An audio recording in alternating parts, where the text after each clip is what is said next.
Hola, ¿qué tal? Mi nombre es Cristóbal Vaca y a continuación les mostraré dos diseños de elementos de máquinas. En este caso es un problema de bandas y otro problema de cadenas. Vamos a empezar con el problema de bandas, el cual nos dice: diseñe una transmisión de bandas en B para una trituradora con motor de corriente alterna que se ahoga, especificando el tamaño necesario de la banda, tamaño de las poleas, velocidad de salida y la distancia entre centros.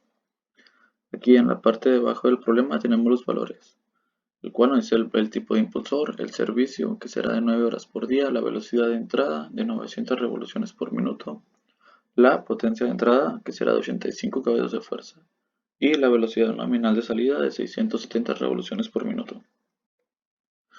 Después tenemos que calcular la potencia de diseño.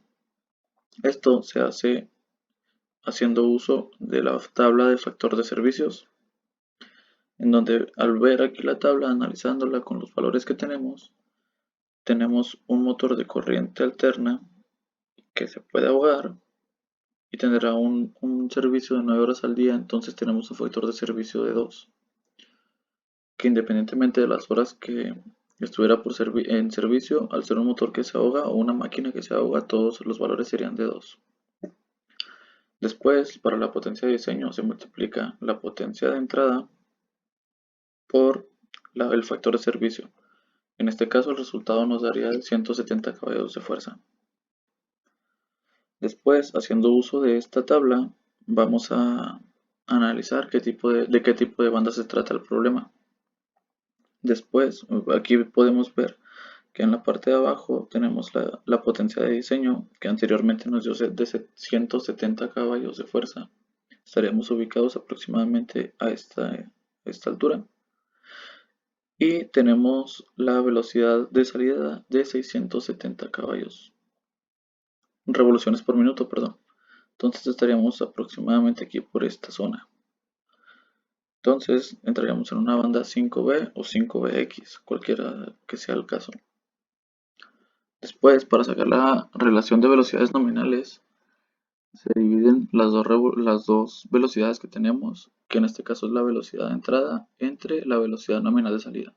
Y esto nos da un resultado de 1.343, perdón. Y el tamaño de la polea motriz haciendo uso de esta fórmula. Pero la tenemos que desarrollar para que nos pueda dar el diámetro y nos quede de esta forma. Al momento de ingresar los valores nos queda un resultado de 16.97 pulgadas. Después tenemos el tamaño tentativo de la polea de entrada y el tamaño real del de la salida. Haciendo uso de esta tabla, de este lado derecho tenemos la velocidad de salida y aquí el tamaño aproximado de la polea conducida. Tenemos que la velocidad de salida es de 670 y de este lado no tenemos 670, pero el valor que más se acerca es el de 668. Entonces utilizaremos este renglón, dándonos como resultado que el diámetro de la polea motriz será de 9.15 y la polea estándar más cercana será de 15.9. Después vamos a calcular los valores tentativos. Primero, para la distancia entre centros, haciendo uso de esta fórmula, y nos queda con una distancia de 40 pulgadas. Después de la longitud de banda, que haciendo uso ahora de esta fórmula y al momento de desarrollarla, nos queda una longitud de banda tentativa de 119.89 pulgadas. Aquí a su lado izquierdo pueden ver los valores en todo momento. Después, haciendo uso de esta tabla de longitudes estándar, vemos que el valor que más se acerca a la longitud de 119.89 es el de 118. Y como vemos aquí arriba, sí nos sirve para las bandas 5B. Haciendo uso de la fórmula para calcular este factor, nos da un resultado de 314.68. Y con este vamos a poder calcular la distancia entre centros real. Haciendo uso de la fórmula de la distancia entre centros es igual a este factor de b más la raíz cuadrada de b al cuadrado menos 32 menos esto, que sería el diámetro de la polea conducida menos la otra. Y nos da un valor de 39.32 pulgadas, que podemos ver que es demasiado aproximado al valor de 40. Y eso sería todo por la parte de bandas. A continuación vamos a ver el problema de cadenas que nos dice determinar la capacidad de potencia de una cadena de hilera sencilla número 60 que trabaja con una catarina de 40 dientes a 980 revoluciones por minuto. Describa el método preferido de lubricación, la cadena conectada a un motor hidráulico en una prensa de troquelado. ¿Cuál sería la capacidad para una cadena de 3 hileras?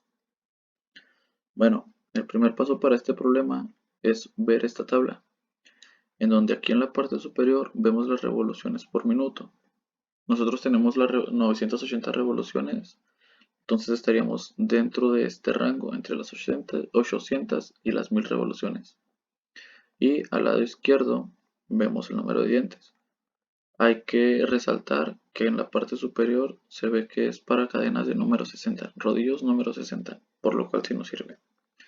Entonces, al juntar las hileras con las filas, vemos que tenemos estos dos valores, 46.16 y 57.18. Estos dos se anotarán posteriormente en los valores. Entonces, en valores ya tenemos que el número de dientes es de 40, la velocidad de giro está en 980 revoluciones por minuto, Y1 y Y2 son los mostrados en la tabla y X1 y X2 son los valores que se pueden ver en la tabla aquí en la parte superior de las revoluciones por minuto. X1 son las revoluciones menores y X2 las revoluciones mayores, o las que están más aproximadas debajo y las que están por encima. Y pues X, que son las revoluciones, que son 980. Entonces, para calcular la potencia tenemos esta fórmula. Al momento de desarrollarla, nos queda un resultado de 56.07 caballos de fuerza. En esta tabla anterior también se puede ver el tipo de lubricación que es el preferido. En la parte de abajo tenemos la lubricación tipo A, B o C. La nuestra, al estar en este rango, entra en el tipo de lubricación B. Entonces, para calcular la capacidad se multiplica la potencia por 1.3 y nos queda 72.89 caballos de fuerza. Y para finalmente calcular la capacidad de 3 hileras, este mismo valor que se calculó anteriormente se multiplica por 2.5 y nos arroja un resultado de 182.22 caballos de fuerza.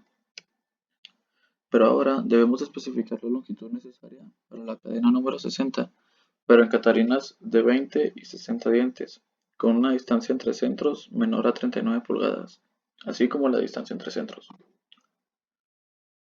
Para calcular la longitud tenemos esta fórmula, que es 2 por C más N2 más N1 sobre 2 más N2 menos N1 al cuadrado sobre 4pi al cuadrado sobre C.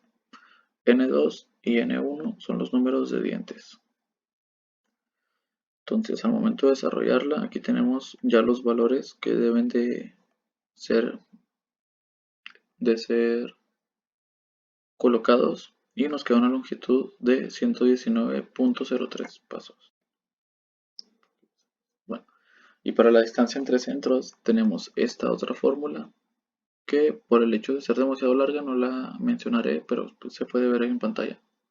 Y nos queda un resultado de 38.99 pasos, que al momento de multiplicarlo por 0.75 nos queda una distancia entre centros de 29.24 pulgadas. Y esto sería todo por estos dos problemas.